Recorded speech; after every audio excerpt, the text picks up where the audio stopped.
Rob, Julie, prosecutors wanted this verdict badly, and they knew it would not come quickly just because of the sheer volume of evidence in the case. In fact, the jury took last night to think about it before they returned to the courthouse here today. Douglas County Attorney Don Klein knows his office put a ton of work into the case, but he made a point to say the jurors had the hardest job, and he was thankful for their decision.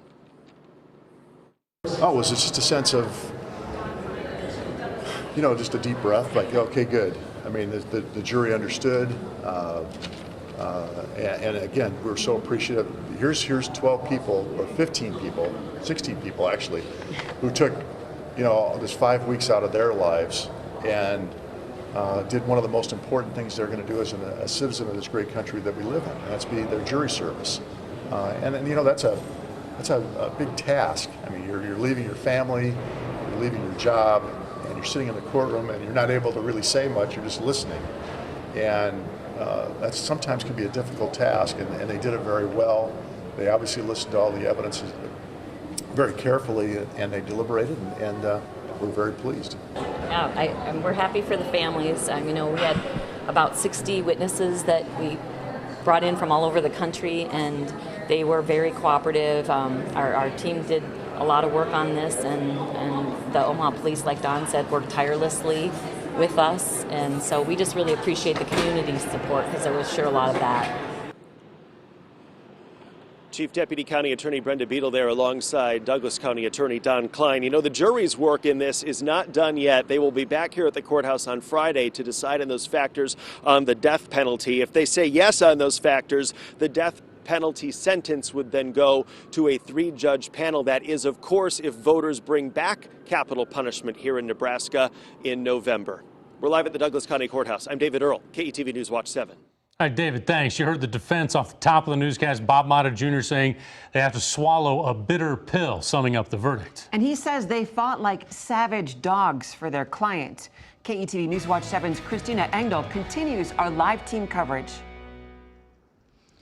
We actually have some breaking news. A court filing filed this afternoon, obtained by KETV News Watch 7. Take a look. It has Jeremy Jorgensen's name on it, part of Anthony Garcia's defense team. It actually asks for more money from the court, about $30,000, to fund any appeal for any expert witnesses they might use in the appeal process or any other hearings going forward, because the defense team maintains that they still think that Anthony Garcia is an innocent man. Clearly, none of them happy about today's verdict, especially since day one they've maintained that the state's case is strictly circumstantial. They say Anthony Garcia left no DNA at either murder scene, and that the evidence actually provided only really proves Anthony Garcia was a terrible resident. But today the jury disagreed, each juror looking confident, or at least okay, with the decision they were about to hand down, as the clerk of the court read guilty on all counts. Now, in the courtroom, Garcia's demeanor didn't change. He sat back in his chair, and he was mostly unresponsive. And after the jury's dismissal, outside the courtroom, the defense team continued to make their case. Would that made a difference in terms of if you were sitting on the jury, if you heard that his DNA was excluded from the door? I just, there's just things that were not heard that should have been heard, that if we're trying to get to the truth of the matter, if recordings by the Indiana State Police and by Omaha PD are not reliable, I don't know what is. And why the jury can't hear what the tone and tenor of conversation sounded like, and whether or not she was intoxicated when she's making statements, I don't know. It doesn't sit well with me.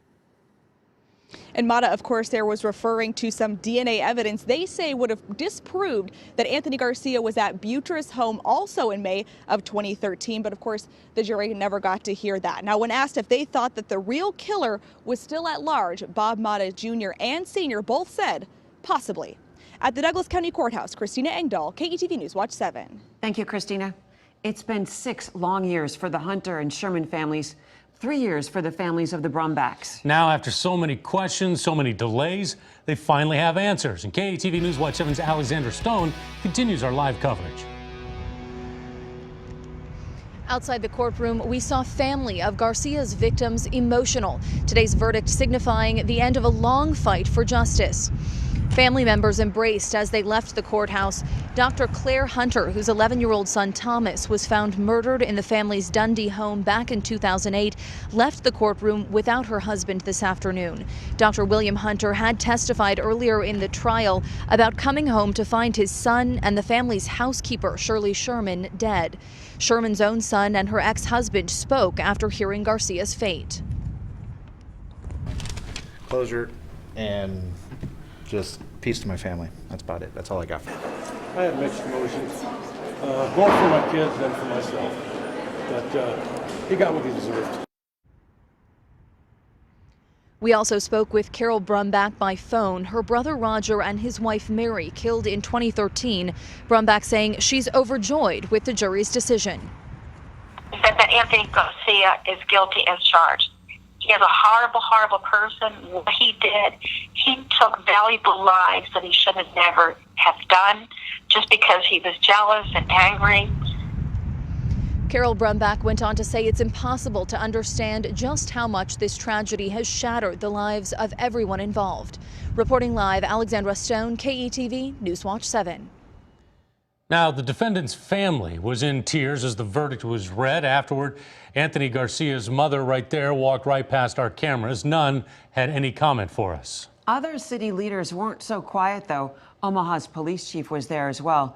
KETV Newswatch 7's Chin Doan is live with more reaction on today's verdict. Chin? And Julie, you heard from prosecutors. They were very emotional after this very long process played out.